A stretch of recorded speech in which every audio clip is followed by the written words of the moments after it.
Tonight in the policy breakdown, I want to talk about some solutions to our poverty problem. So I always talk about poverty as a problem in this country, and yes, indeed, poverty is a problem. Yes, it is true. But let's talk about some solutions to poverty. Solution number one, raising the wage. A good job is the linchpin of any national strategy to cut poverty in half.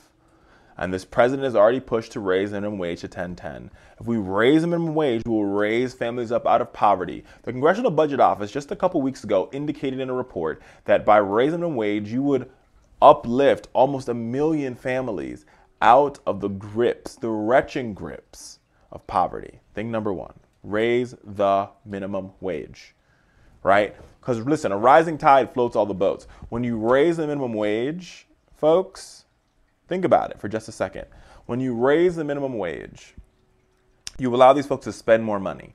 Because let me tell you, the folks who are promoting small businesses and supporting small businesses are not your Bill Gates and your Warren Buffetts. It's your Sue Ellens and your Sue Anns and your Joe the plumbers and your Rich the painters and your Bob the bricklayers. Those are the people that are supporting small businesses. So by raising their wages, you allow them to put more money into local communities, allowing the local community to have a bigger tax base, which gets to my next point on how we end poverty in America, training the next generation of workers.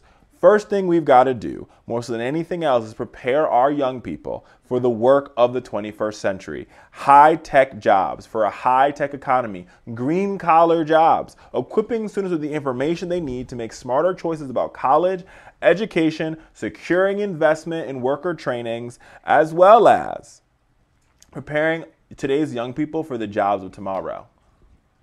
And that's some serious stuff. Like, we need to have our young people that are engaged in typing and learning how to type and, building technology and building software in mathematics, in science, in STEM, science, technology, engineering, mathematics. Let's get our people in those skills, our young people, because what all the other countries are doing, because all the other countries, all the other developed countries and developing countries understand that when you invest, when you make an investment in your country's young people, not only do you secure the economic security, the national security of your economy, you also secure the national security overall of your people in your country because you're bringing money in the door.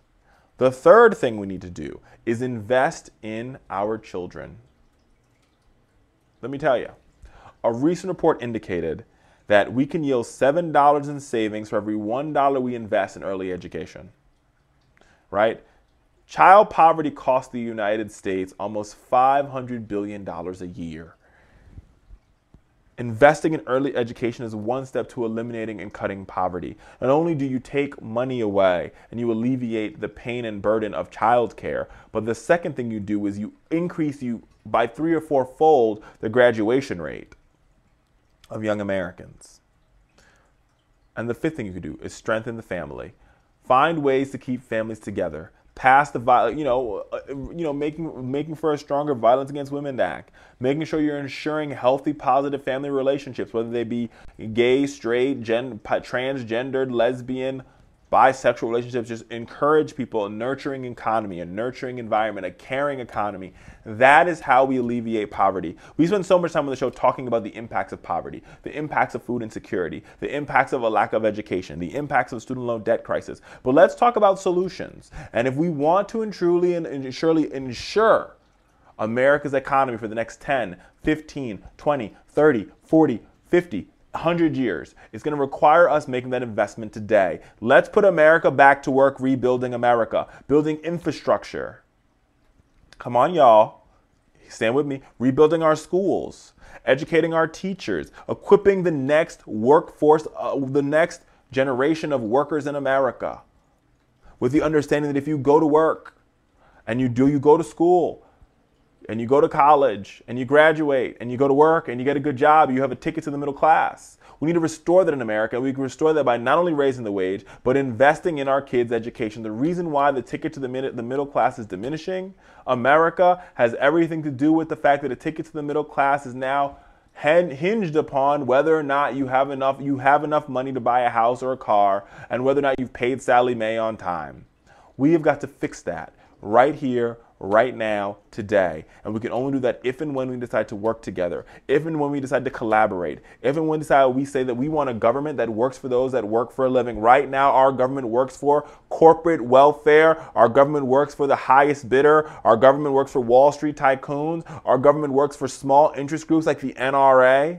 We need a government that works for the people that go to work every day, that punch a clock every day, that build the cars we drive, that build the homes we build, that teach our kids, that take care of our sick family members, that run into burning buildings and make sure we stay safe, that keeps our streets safe at night, the folks that pick up after every snowstorm. Those are the people that our government needs to work for, not millionaires and billionaires sitting in their Park Avenue condo, looking outside the window and pontificating of whether or not they should spend $1 billion here, $1 billion here, or buy a house in Saint-Tropez. We need a government that cares about those folks, millionaires, that don't care about millionaires and billionaires and cares about the working class.